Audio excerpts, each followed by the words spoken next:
This is The Sports Life. It's a quick hitting pass, intercepted at the 30, Wally down the sideline. It's a homecoming pick six. Let's see this punt taken at the 15-yard line by Weezy. He breaks free. 20, 25. Go. It's a blocker. Midfield. 45, 40, 40, 35, 30. Still going. 25, 20, 10, 5. Goal line. Touchdown. Touchdown, Iowa. Well, there you go. Some exciting moments as Minnesota and Iowa are trying to get some November momentum as they try to position themselves possibly for one of those 12 spots or at least a good bowl game. And the sound came courtesy of Mike Grimm from Minnesota and the veteran Gary Dolphin of Iowa. So, welcome into the Sports Live, everybody. Will Tiemann here along with Dalton Shetler, and we're in that magic moment now. Basketball is about to start, and football is hitting its prime time. Absolutely, and we're going to be doing our best to cover both of them. We're going to talk a little bit of Big Ten basketball before it tips off next week, but we have a big Big Ten football game coming up this weekend. A top four showdown from Happy Valley, Penn State and Ohio State. We're going to be joined by Steve Jones, the voice of Penn State, and also Tim May from Lettermen Road to preview that matchup. And also, does it get much better than Indiana football? We're going to be speaking with Don Fischer, who's seen a lot of Hoosier football, but it hasn't ever looked quite like this later on in the show also. Well, when you look at the sounds of the week, Curt Cignetti, all of a sudden he's become the guru. Whatever he does is right? What he does, we got to do that. Look what happened in Indiana football. So I guess it's just fitting we start off with him. Absolutely, and we're going to attach our bandwagon to what's happening down there in Bloomington. As he talked earlier this week, this sound comes courtesy from the Daily Hoosier.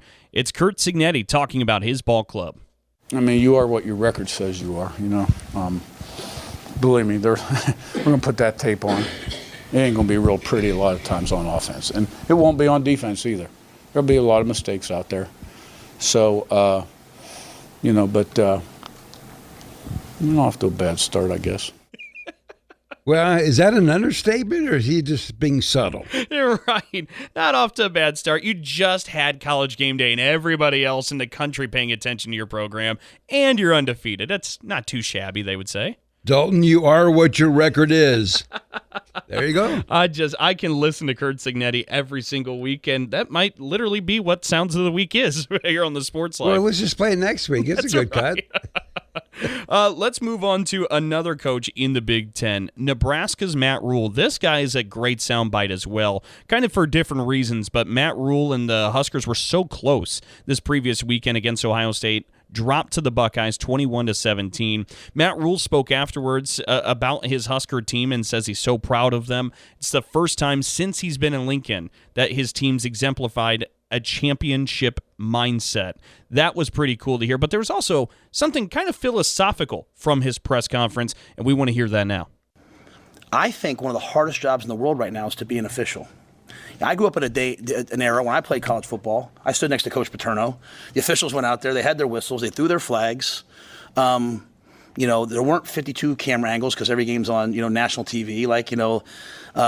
There weren't, they threw the flag and you live with it, right? And, Coach Paterno would yell at the officials and, just kind of that's how football was. And now, now you in a world where, now we have instant replay. And the first instant replay was, to overturn the egregious stuff. And now it's more now we can fix things. Like last week there was 3 seconds on the clock and all of a sudden, now there was 6 seconds against Indiana. So now as an official, when I'm calling the game on controversial calls as if, well, what happens if it does get overturned? So they go with, like if it's close to being a fumble, they think the guy's down, they might, they're kind of instructed to call it a fumble so that the play continues and then replay can overturn it. But replay, if it's close, we'll go with the call that stood, which even though that might not be what the official thought. So the amount of things that must be in those guys' heads, God bless them, and then there are 100,000 people, and they're running backwards trying to say, is it DPI, is it OPI, right? Now, it used to be the officials have to go over and talk to each other. Now they have a microphone, and they're talking to each other during the game, and they're confirming things, and it just, I feel for them, so I'm never going to get up here and complain about judgment calls.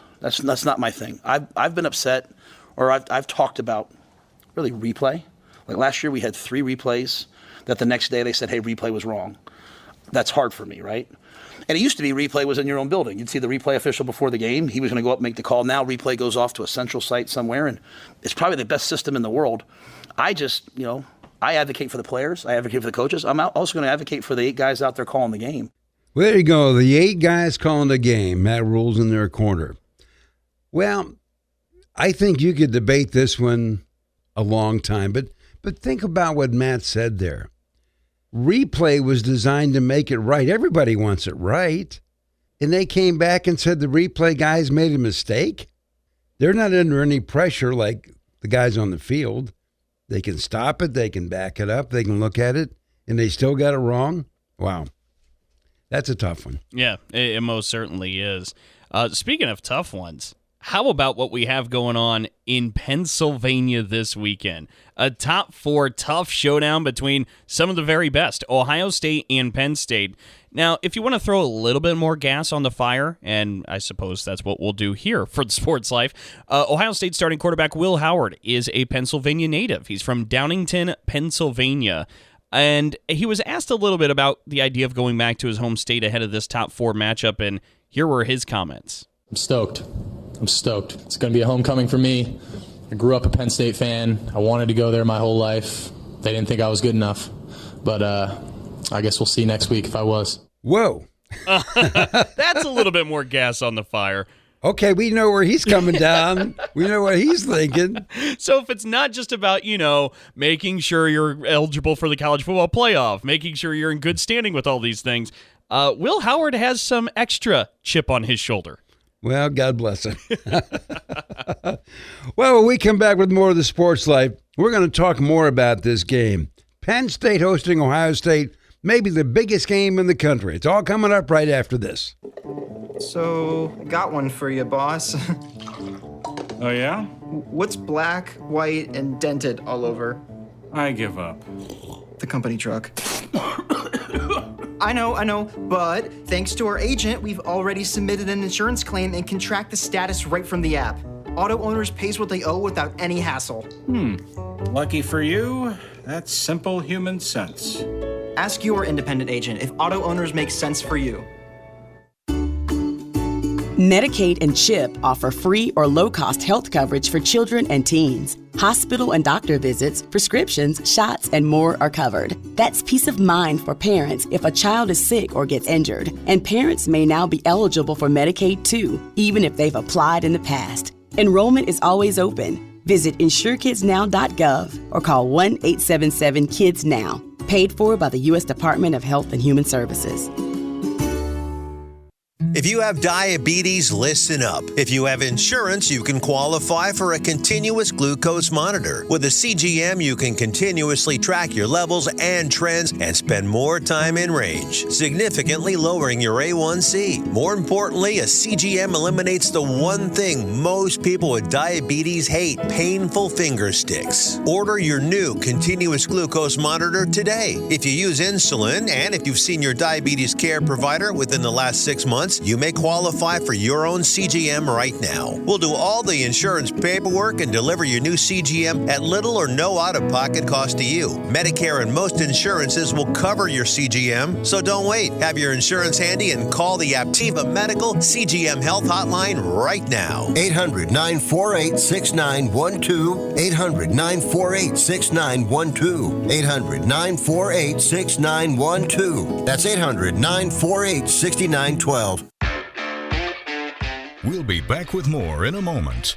This is The Sports Life.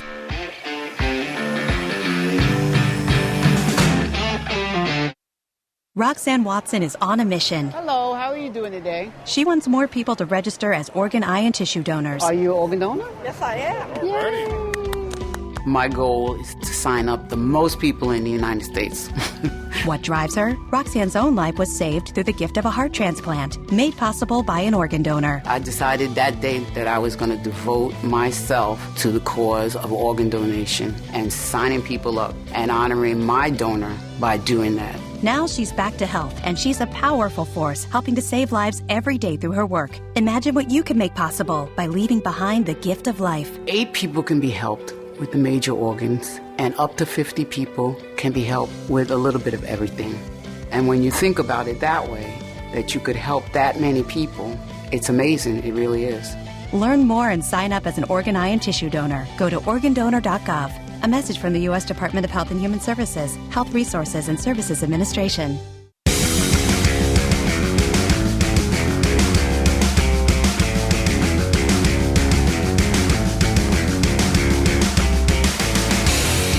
And welcome back for more of the Sports Life. Will Tiemann here with Dalton Shetler. Well, if you look at the Big Ten schedule, there's one game that really stands out, and that's going to be played at Happy Valley. Number 3, Penn State, undefeated, taking on 4th-ranked Ohio State, a team that has lost one time by 1 point, and that was to Oregon. We're now being joined by the legendary voice of the Nittany Lions. You like that, Steve? Legendary voice. I mean, sure, that just means you're old, but that's fine. And Steve does have a last name. It's Steve Jones. Okay, now let's talk about this in a little bit. I keep hearing the same storyline. Can Penn State finally win the big game under Coach Franklin? So what do you think? Well, for a guy that's won a Rose Bowl, a Fiesta Bowl, a Cotton Bowl, has beaten Michigan at 1.3 out of 4 times and so forth, won a Big Ten championship game, those all seem like pretty big games to me, Will.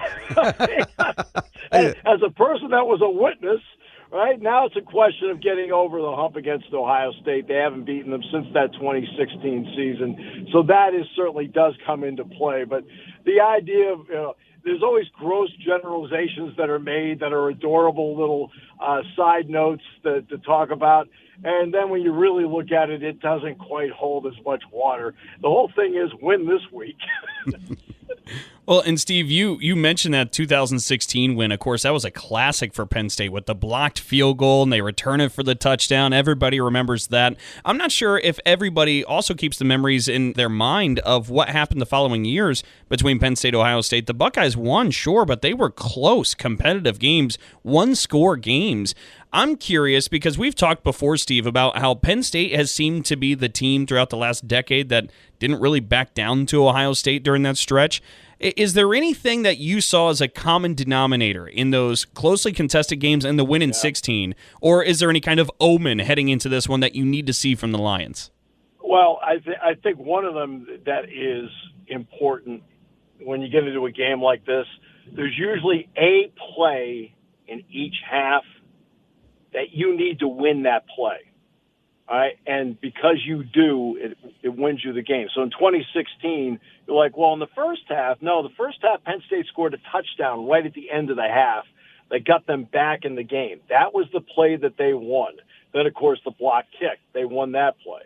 Well, when they lost there the next year, Ohio State made a key play in the first half, and then they blocked a punt in the second half that changed the dynamics of the game. All right, so those are examples of winning a big play in a game that swings it your way, and that's what you need to do in a game like this because there are going to be, 80 plays on each side, 160 plays altogether, 150 plays. Well, you got to win one each.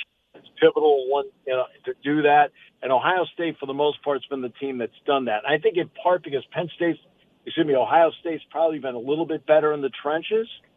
All right. This year, I think this is a pretty even matchup in the trenches, in part because Penn State's defensive tackle play has become much better. Also curious, too, with Penn State. They get the win last week over Wisconsin, 28-13, but everybody saw Drew Aller go out with an injury in that contest, didn't return in the second half, and the backup quarterback, Bo Pribula, stepped in and took some of the snaps.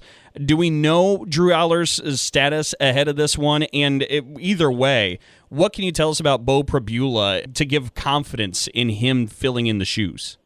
Right, so we'll start with Drew. When you've started 20 games in your career at quarterback, they can wait up until game day to make a decision as to whether he's going to play or not. He knows the offense, he understands the offense, and he's thrown enough during the course of this season between practices and games where you're not going to sit there and worry about whether he's prepared to play or not. So you can make that call on game day with him. Look, Bo's been here for 2.5 years, so I've been to every practice and seen Bo do everything over 2.5 years. So he did not do, for me personally, a single thing that surprised me on Saturday night at Wisconsin. I expected him to come in and run the team with confidence because he's a confident young man. I expected him to throw the ball well, which he did. And then there's the dynamic of him having the ability to run the ball. And Penn State's running game got better because Bo was in there, and now a defense didn't know whether Bo was going to keep it Bo was going to give it. Bo was going to pitch it. And it had Wisconsin off balance because of Pribula's ability to run with the football. So, his ability to throw it, he opened up the running game because he personally can run it. I thought it made a big difference for them. Steve, it's interesting when you look at Ohio State, and I know you prep hard for these games. When you look at the Buckeyes, can you explain to me why they can play number 1 Oregon on the road, lose by a point, great football game, and then take on Nebraska at home and kind of squeak by? This Buckeye team seems like it isn't consistent. Is that fair? Well, okay, let's start with Oregon. Oregon did a great job against the Ohio State defensive tackles. They were able to take the two ends, JTT and Sawyer, and force them out. All right, so Tulimalo and Sawyer were forced out and around Gabriel.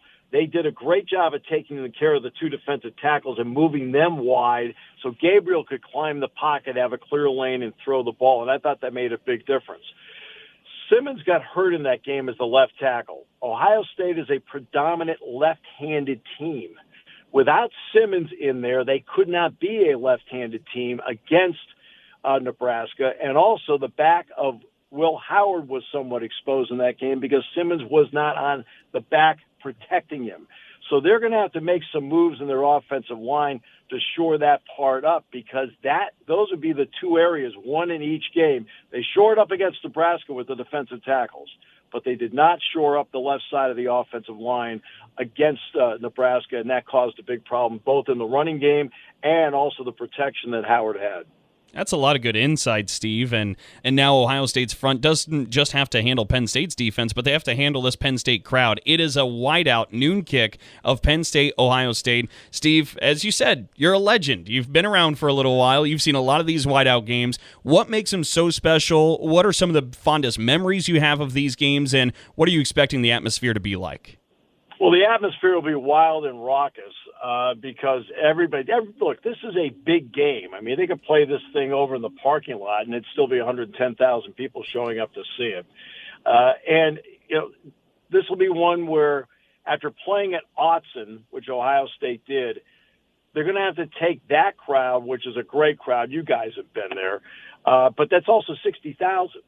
There are going to be 5,000 more people. Okay, at this game, right? It's almost double. And so you have to work with silent counts and so forth that you're not used to doing, especially if you have a new left tackle over there who's now going to have to do something he hasn't done before. That makes a difference in something like this. That's where the crowd comes into play.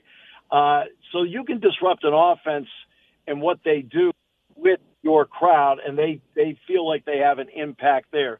Other than that, this baby comes down to talent and who's able to just go toe-to-toe and somehow knock this thing out. But the crowd will have an impact, especially in Ohio State's on offense, and especially with a new left tackle. Steve, final question. What's your gut feeling about this thing? It goes to the fourth quarter because that's just the way these two teams are built and made. There's going to be a lot of talent on the field for this one, Will. The Oregon game for Ohio State went down to the fourth quarter. The Penn State game at USC went to overtime. The Penn State game against Wisconsin went into the fourth quarter. And so it's going to be, can you find that play each half that swings the game your way and opens the door for you to win it? I think it's going to be a terrific game between the two. Well, it's always fun talking to you, Steve. Hope you guys have a great broadcast on Saturday. Well, because Jack Ham actually is a legend, we will. That's awesome. Talk to you soon. Thanks, guys.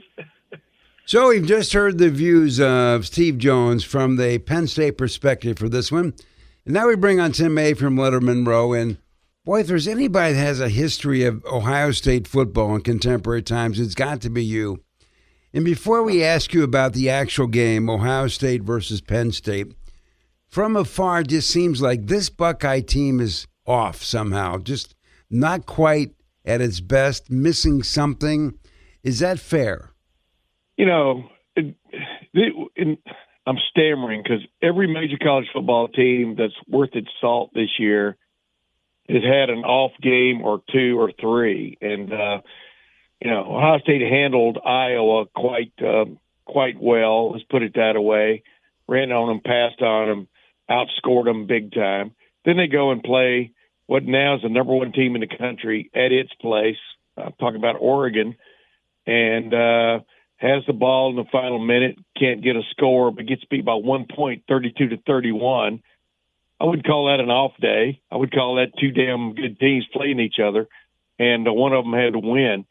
But last week against Nebraska, coming off a 56-7 shellacking at the hands of Indiana, which who knows, Indiana may end up being the best team in the Big Ten when the dust settles.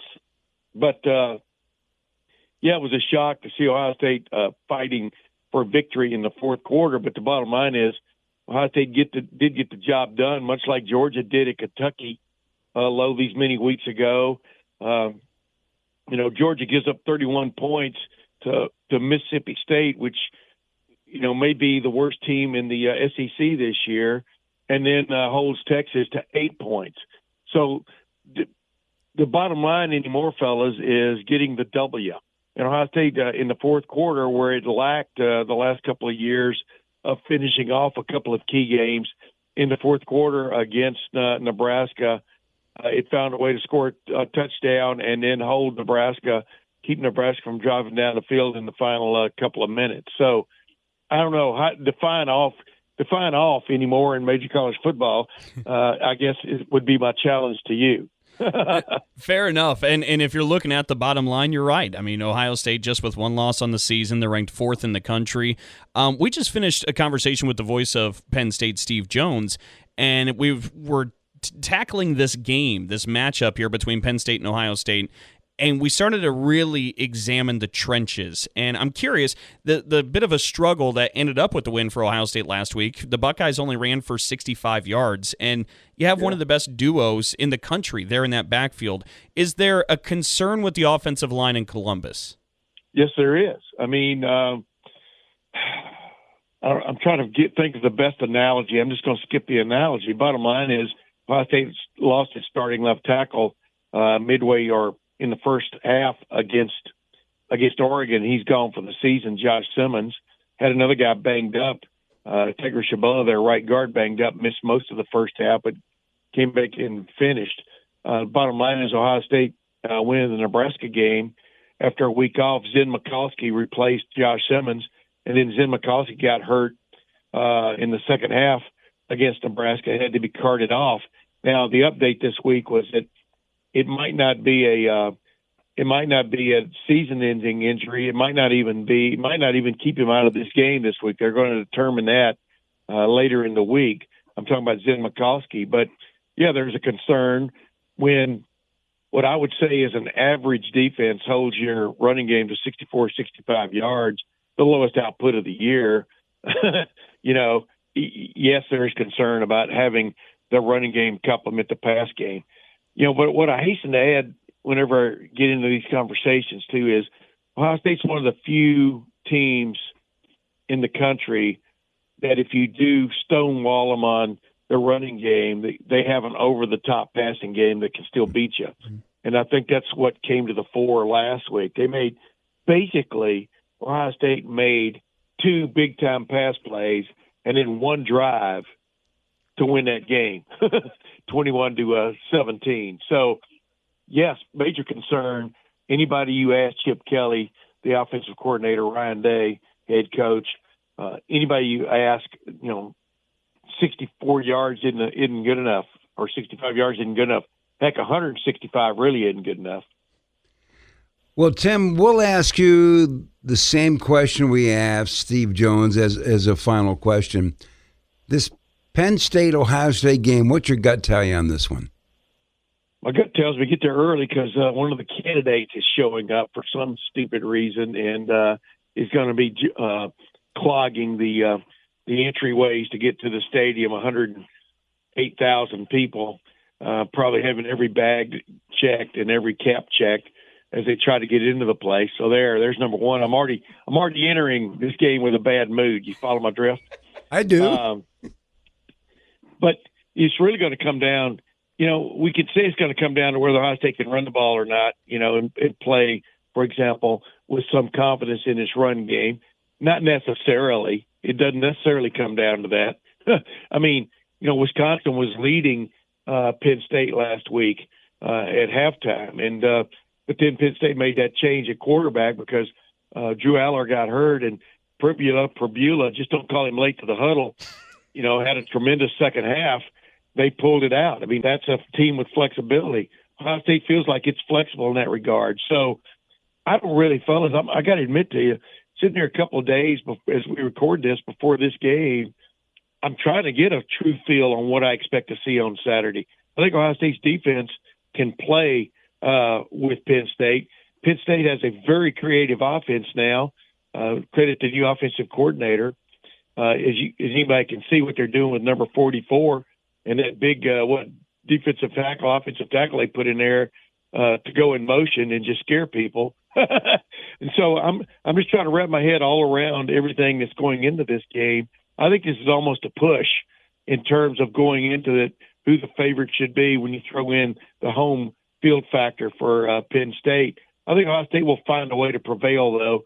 A lot of experts who are more expert maybe than I am feel the same way, but Ohio State was favored finally by 1 or 2 points at Oregon and got beat by 1 point. So a play here and a play there will decide this one. Well, Tim May, as always, I appreciate it. Have a good trip to Happy Valley in that one lane to get you into the stadium. Yeah, no kidding. I can't wait for Checkpoint Charlie. It's going to be interesting. In combination, what a chat with Steve Jones and Tim May about the big game coming up, Ohio State at Penn State. Well, when we come back with more of the Sports Life, little Big Ten basketball talk in just a moment. Oh, yeah. Hey, Dad. Did you get a new haircut or something? A new shirt? You're looking good. What happened? A little fender bender? How little? A few days in the shop little. But thanks to Mom and our agent, we've already submitted a claim and can track the status right from the app. Auto owners pays what they owe without any hassle. Sounds like simple human sense. I'm fine, by the way. Oh, yeah, I was going to ask. Ask your independent agent if auto owners make sense for you. This is a potter's field. When people can't pay for their funerals, they are buried here. It is a lonely, desolate place, littered with unmarked headstones. No one visits. No one leaves flowers. But it doesn't have to be that way. For as low as $1 a day, you can ensure your family will have the money to pay your funeral expenses. We offer burial insurance plans that pay up to $30,000. Considering the average funeral costs more than $10,000, that's peace of mind for your family. There are no medical exams, your rates won't increase, and your policy cannot be canceled as long as you make your premium payments. Call now to get approved in minutes and ensure your final resting place is more than just a pauper's grave in a potter's field. 800-562-2407. 800-562-2407. 800-562-2407. That's 800-562-2407. Paid for by Final Expense Direct. We all make choices about alcohol. Kids make choices whether to drink or not. Bye, Dad. Remember, I'm going to Alex's party tonight and sleeping over.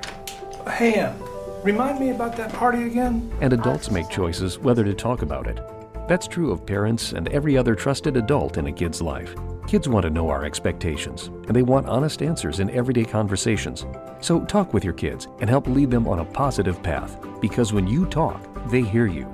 Learn more at underagedrinking.samhsa.gov. We'll be back with more in a moment. This is The Sports Life.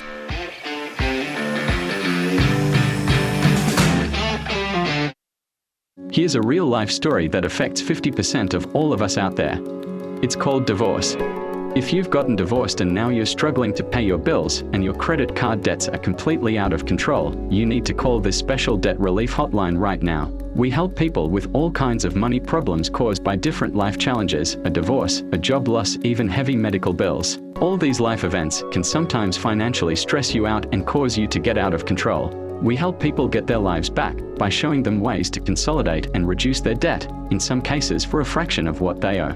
If your credit card balances are more than $10,000, call us and learn how to reduce your credit card bills and monthly payments now. Here's our number. Paid for by Debt.com. Call now, 800-810-1584, 800-810-1584, 800-810-1584. That's 800-810-1584.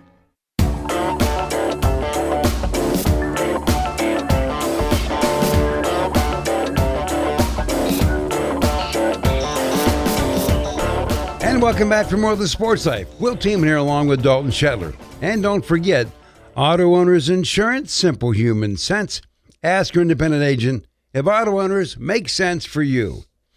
Well, nice little chat there with Steve Jones and Tim May about the upcoming Penn State-Ohio State game. But Big Ten basketball officially starts next week. And there's some changes. Number one, we have 18 teams. That's a change. Number two, not every team makes the Big Ten tournament, only 15. Well, Dalton, I don't know about you, but I can't remember a year ever where there's been more uncertainty because rosters are turning over, NIL, portal, it's crazy. And so I take a look at Illinois, that's a new team. I remember when Juwan Howard was relieved of his coaching duties at Michigan. Oh, they're going to be awful. Well, they're not awful now. They brought in a bunch of new people. But again, are they all going to click? Are they going to become a great team? Who knows? No, it's a great point, and honestly, that's what has me the most excited about Big Ten basketball this season. Look, the last couple of years, you had a two-time National Player of the Year in college basketball in Zach Edey that kind of just roamed the middle of the Big Ten, and you took it as the assumption before the season started that Purdue would run away with the regular season title, maybe in the last 2 years, and of course, they did win both of those. But now you enter this year, and honestly, teams 1 through 9, the gulf isn't that different. There's so much parity heading into this season, and I think that gives a lot of people a lot of reason to be excited for Big Ten basketball this year because Purdue has big question marks. How do you fill the void of losing that two-time National Player of the Year, Zach Edey? Can Braden Smith pick up that much slack? Indiana is picked second in the Big Ten by the media entering this entire thing. How do all those pieces come together? It's a very talented front court, but how does it all mesh? Or can they add shooting to what has been a tough offensive slate with them? But you get Umar Ballo, you get Mackenzie Mbako, you get Malik Renew. The Hoosiers have a lot of talent. There's a lot of these teams, though, that we're talking about in this light, and I think the parity of it and the uncertainty, as you said, Will, I think that makes us all more intrigued about the season. Yeah, and the schedule. Yeah. You have 18 teams. Somebody's going to get the short end of the schedule, just the way it goes. And so scheduling could help a team get to the title.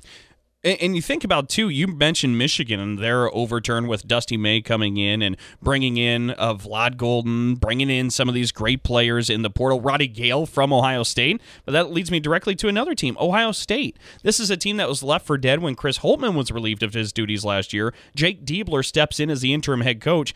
They started playing so well, he becomes the new full-time head coach for Ohio State men's basketball. He brings in new faces. Aaron Bradshaw transfers in from Kentucky. He brings Michie Johnson back from South Carolina to pair with Bruce Thornton in the backcourt.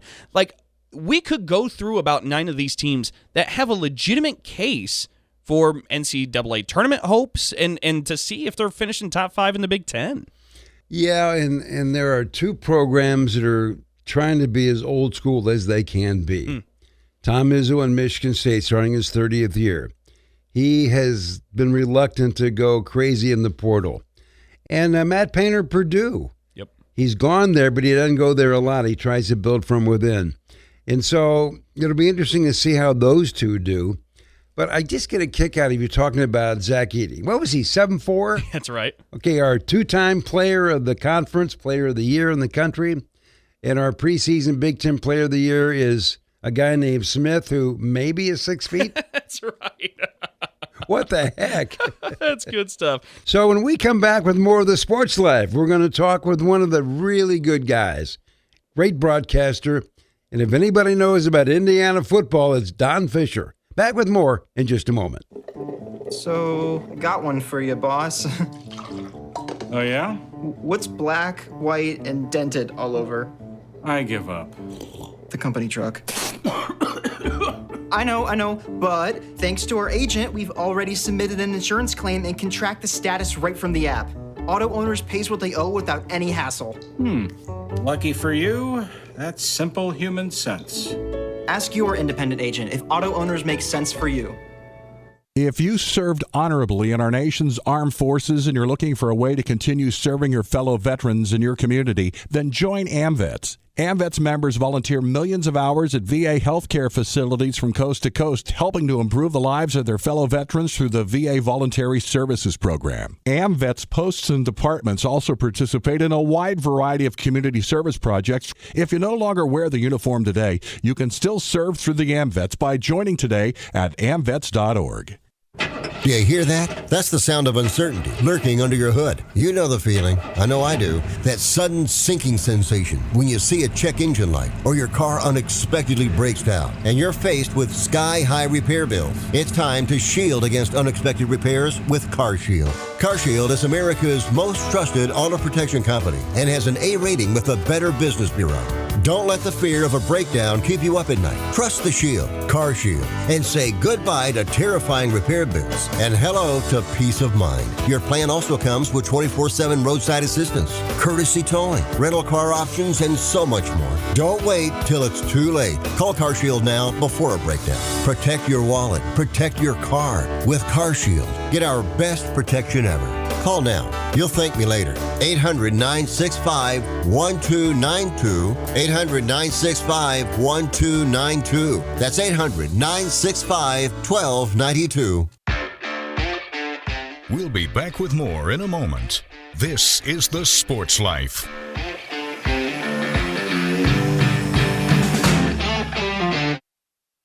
Did you receive a call or message that mentioned Social Security and demanded immediate action? Did the caller know your Social Security number or other personal information and tell you that your Social Security number had been used in connection with the crime? Did you feel worried that your Social Security number might be suspended, your bank account might be frozen or seized, or you could be arrested? That is not the Social Security Administration.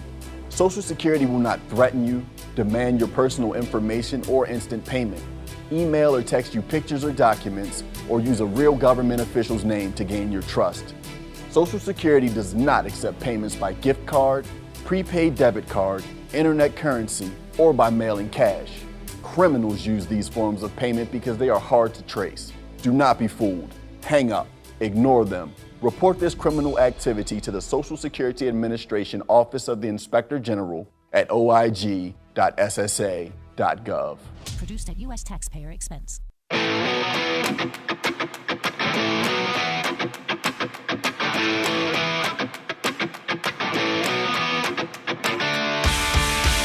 And welcome back for more of The Sports Life. Will Tiemann here along with Dalton Shetler. In 1973, Indiana hired a 26-year-old to be their new voice for football and men's basketball, and his name was Don Fischer. And since that time, Don has become a treasure of Indiana's sound and one of the best broadcasters in all the land. And Don is joining us now to talk about one of the most unique stories maybe ever in the Big Ten, because we're talking about Indiana football and how good it is. Could be the hottest team in all the land right now. And Don, welcome to the show. And did you see this coming at all? Indiana football exploding like it has? Well, I didn't see it coming until Curt Cignetti got here. And when Curt Cignetti got here, I went, this is something different. We haven't seen anybody come in with that kind of bravado at the beginning, right after he was hired. I guess you guys have probably all seen the clips of him talking about he's not used to losing. He's not about to start, all this kind of thing. And at the basketball game against Maryland that night, when he was introduced to the crowd as the new football coach at Indiana, and he says that Purdue sucks, and so does Ohio State and Michigan. So that's all you need to know.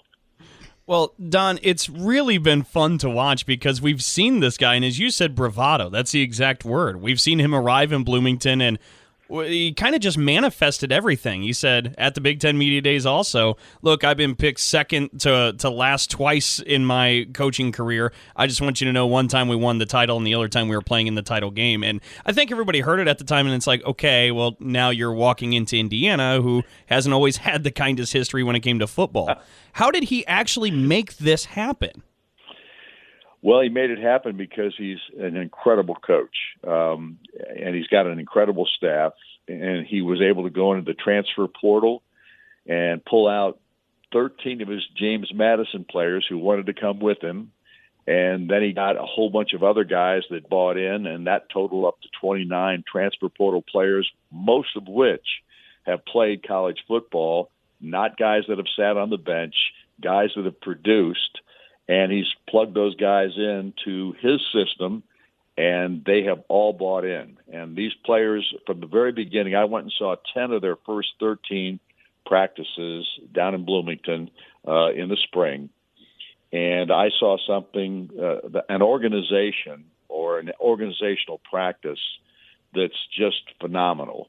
He's a guy that believes less is more. He doesn't complicate it for his players in the sense of playing or practicing 2.5 hours or any of those kinds of things whatsoever. His practices are about an hour and 45 minutes long. There's not a minute of time wasted. You've got guys out there all the time running to the next position, section meeting, whatever they're talking about in regard to how they go about their practices. It's organized. He basically lets his coaches coach practice.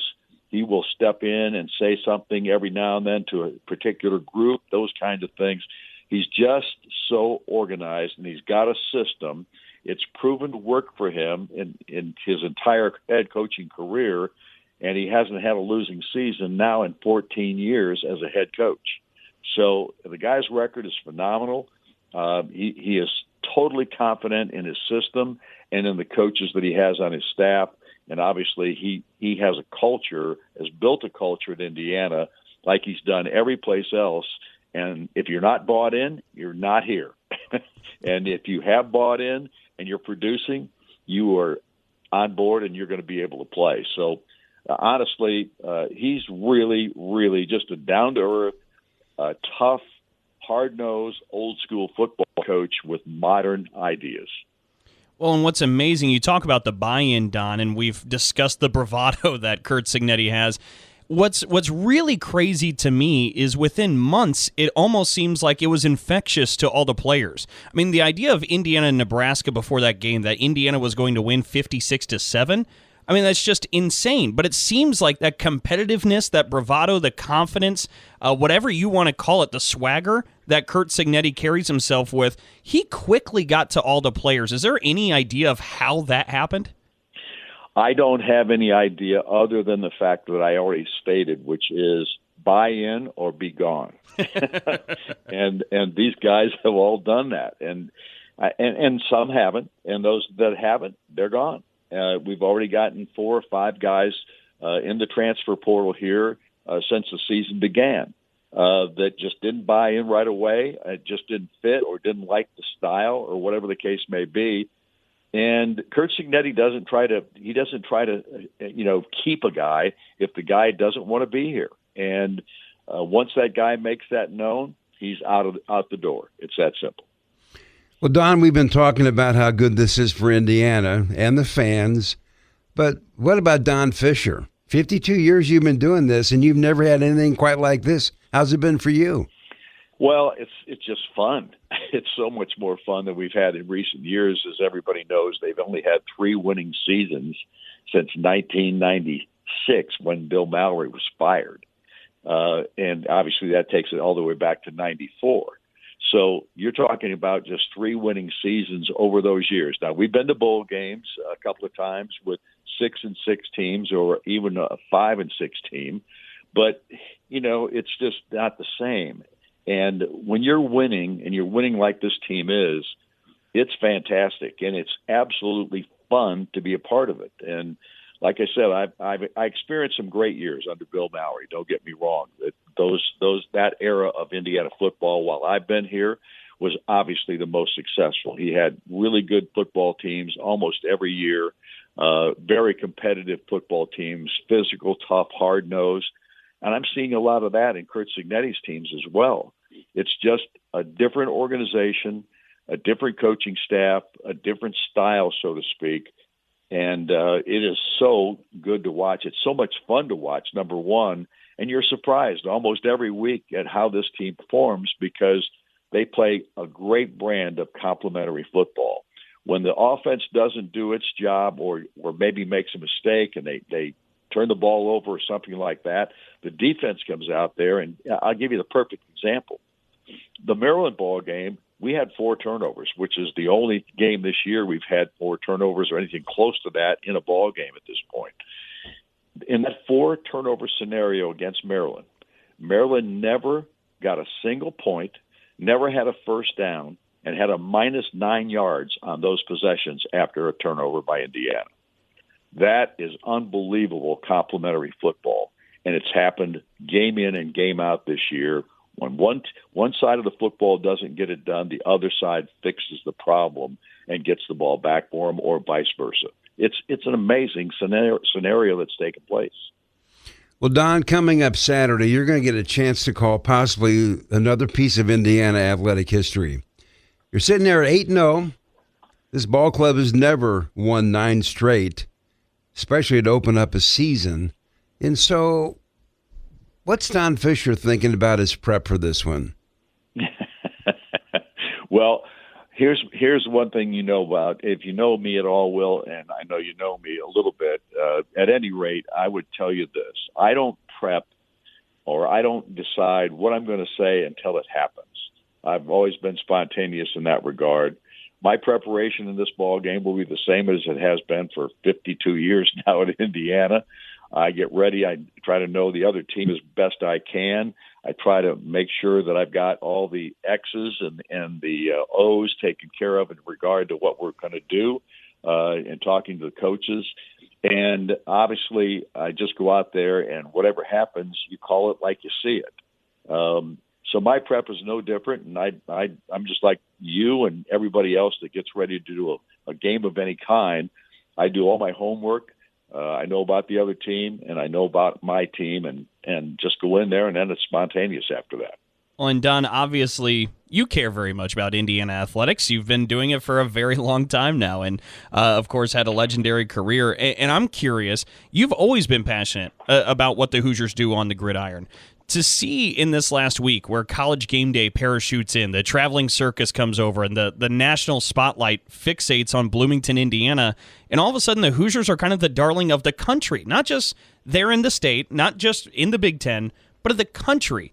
What was it like to see the attention shift and really kind of have a magnifying glass on the program you care about? Well, it's gratifying because Indiana, as everybody knows, Indiana football has been the stepchild here at IU because basketball has been king, and it's been king ever since I got here. And Bob Knight made that a factor through his career here all the way up until 2000 when he was let go. And basketball is still probably king here to some degree, but I'm telling you right now, what this football team has done this year has electrified the Hoosier Nation. It has totally taken them by surprise. And I tried to warn them. I tried to warn people going in. I said, this is going to be different for Indiana fans. It's going to be something that you have not seen before from a uniqueness standpoint, because I think this coach is going to win. I predicted at the beginning they'd be 7 at worst 7-5 this year going into the season. They're already at 8-0 for heaven's sakes. And the fan base is bought in such a way. It's amazing. Every game now is a sellout the rest of the season. They've just sold out the previous 2 with Nebraska and Washington. The fan base is crazy at this juncture. And to watch game day come in here and have it looked, I mean, I don't have any idea about the number of people that were there, student body and so on, that were there to celebrate this game day thing that they had on Saturday. But I would bet you, I guarantee you there were at least 10 to 15, maybe 20,000 fans standing around that stage. And I don't know what the numbers were exactly, but when you look at the film, the video of what was taking place on game day, it was phenomenal. And everybody on game day talked about the fact of what an experience it was to be there at Indiana University and to celebrate football for a change. And obviously it was special, to say the least. And it was an electric atmosphere from the very beginning. And students were camped out there. I guess this happens at every game day, but you had students camped out on Thursday getting ready for this Saturday experience. So it was really phenomenal. Well, Don, as a final thought here, when you wake up Saturday morning getting ready to go over to Spartan Stadium, I know the hay will be in the barn for you. It's just a matter of execution at that point. But do you think your step will be a little quicker? You think you might be a little edgier just because of the magnitude of the moment? I don't know. I can't answer that. I mean, everybody talks about, well, they've got an 8-game winning streak. Well, when's it going to end? I don't know when it's going to end. I don't want it to end Saturday, obviously. I'd like to see a new record at Indiana with a new history-making 9th ball game in the win column. But to me, I take it as it comes. This team is not going to go undefeated. I don't believe that. I think the only team that's going to beat them, though, is the team that has a better talent. That's what I believe. I think this team. Somebody asked me the other day, are they vulnerable, or where are they vulnerable at? I don't think they're vulnerable. I don't think there's any place that they're vulnerable other than a talent level. And I think that's where the team that beats them, I think, is going to have to be better talent-wise, because I don't think they're not going to beat themselves. I just don't believe that. Well, Don, I just wish you the best of luck Saturday. Hope your broadcast is great. And it's kind of fitting, I think, if Indiana's going to have some football history, Don Fischer's got to be a part of it. Well, to be a part of history at Indiana from a football perspective, that's saying something. I appreciate you guys having me. Well, one thing for sure, you can just tell from the sound of Don's voice, this whole thing is a special moment in time. Back with more in a moment and our parting shots right after this. Oh, yeah. Hey, Dad. Did you get a new haircut or something? A new shirt? You're looking good. What happened? A little fender bender? How little? A few days in the shop little. But thanks to Mom and our agent, we've already submitted a claim and can track the status right from the app. Auto owners pays what they owe without any hassle. Sounds like simple human sense. I'm fine, by the way. Oh, yeah, I was going to ask. Ask your independent agent if auto owners make sense for you. Everything is expensive right now. Gas, food, you name it. You're spending more, you are making the same or less money. So, what do? You rack up credit card debt. That's what you do. It's not your fault. It's the economy. And guess what? If you rack up too much credit card debt like some of us, you can't pay your bills. Then the credit card companies, as nice as they are, start hounding you for money. Then you start your downward spiral. A smart thing for you to do is to call the Zero Debt. They can help you consolidate all your credit card bills into one affordable payment. Millions of people have done it. It works to make you debt-free. Make this free call right now. It costs you nothing to learn more. 800-298-9093. 800-298-9093. 800-298-9093. That's 800-298-9093. We are strong, we are resilient, and we will get through this together. But these are stressful times, and it's important to also practice good self-care.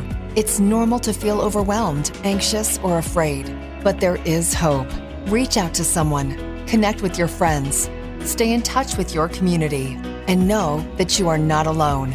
Learn more at wearebroadcasters.com/hope. Furnished by the National Association of Broadcasters and this station.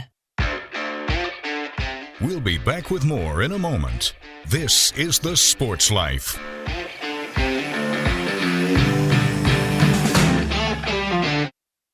I found hope in the midst of an overwhelming situation. Alcoholism is a disease that can affect any family. Everyone suffers, but there is help and hope at Al-Anon Family Groups. Al-Anon gave me my life back. I'm a better father and husband. Are you in an overwhelming situation because of someone else's drinking? Al-Anon and Alateen can help. Local and virtual meetings are available. Maybe one could work for you. Call 1-866-200-0033 or visit alanon.org/hope. I'm Naheem Hines, professional football player. No matter the challenges I face every day in the NFL, my mom is always there for me, despite her own struggles with muscular dystrophy. And MDA is there for my mom. At their 150 care centers across the U.S., MDA is the leading organization in research and care for kids and adults with muscular dystrophy, ALS, and related neuromuscular diseases. Join me and learn more at helpmda.org today. Thank you.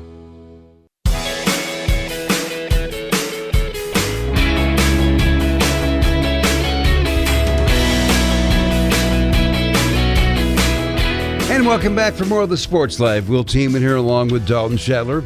Well, a fun show. Football getting down to the home stretch. And we had a little touch of basketball there. And what a fun chat with Don Fischer. All of that leads to the one thing that everybody waits for the most, the parting shots. That's absolutely right. And hey, by the way, if you missed any of what Will just laid out for you, make sure you give us a follow on Twitter or X. @SportsLifeNow is our name. @SportsLifeNow. Give us a follow, and you can check out all the content from the show. For the parting shot, I'm actually going to kind of ride the waves of Indiana football into this parting shot because there's an interesting hypothetical I want to present to everybody. We talked earlier about Penn State and Ohio State, right, in this top 4 matchup in Happy Valley. Let's say, hypothetically, Penn State wins that football game, okay? Let's say Penn State wins out. Let's say Oregon wins out. That's not terribly far-fetched. Let's say Indiana football wins out, which would include a win over Ohio State, right? So Ohio State losing 3 games this year, it's not the most probable. But let's play this fantasy for a moment. That would have 3 Big Ten teams undefeated at regular season's end. And if you follow the tiebreakers, Indiana would be undefeated at 12-0 and not be in the Big Ten football championship game because Oregon and Penn State would then own the tiebreakers as it was reported and laid out by the Indy Star. So what a fantasy world this is. Indiana football 12-0 doesn't make the Big Ten title game, but as we've expanded to 18 teams, I think it's a nice opportunity for us all to get a little bit acclimated with what the tiebreakers are because you know tiebreakers will play a point at some point. Well, Dalton, just the fact that Indiana could go 12-0 is a fantasy kind of thing, right? But like you said, they go 12-0 and they don't get to play for the Big Ten title. That's how the Cignetti train goes to a halt. That's what a bummer. But hey, the good news is you know they would be in the college football playoff. Yes. Welcome to the new Big Ten. There you go. Okay, last week I took a little shot at some schools. I think it was mainly Clemson. They were the latest to say, we can fix some of our deficit. We're going to put a new student fee on top of the students who are already worried about student debt. But they said it's going to be a great experience for us, so you get to contribute some money to the athletic department because they're broke. Okay. Well, I thought I would do something on the positive side, even though it's not a Big Ten school. This is kind of fun. This is Coastal Carolina, okay? They came up with a we win, you win concept. Okay. So anybody that buys season tickets for women's and men's basketball, if in combination the two win at least 35 games, you get your money back. So as you look at the numbers from last year, the men were 9-22, the women were 12-21. Combined, that's 21 victories. So they need to get to 35, and if they do, you get a full refund. You get all your money back. So somebody's actually giving you something. How about that? So that's my parting shot for this week. And by the way, we should also note that you can find us wherever you find your podcasts like SoundCloud, Spotify, and Apple. And make sure to check us out and hit subscribe. As always, thanks to the Big Ten Network. The Sports Life is produced by Dalton Shetler, assisted by Owen Cronin. Our executive producer is Wendy Hart. So on behalf of Dalton Shetler, I'm Will Tiemann, and thanks for your time.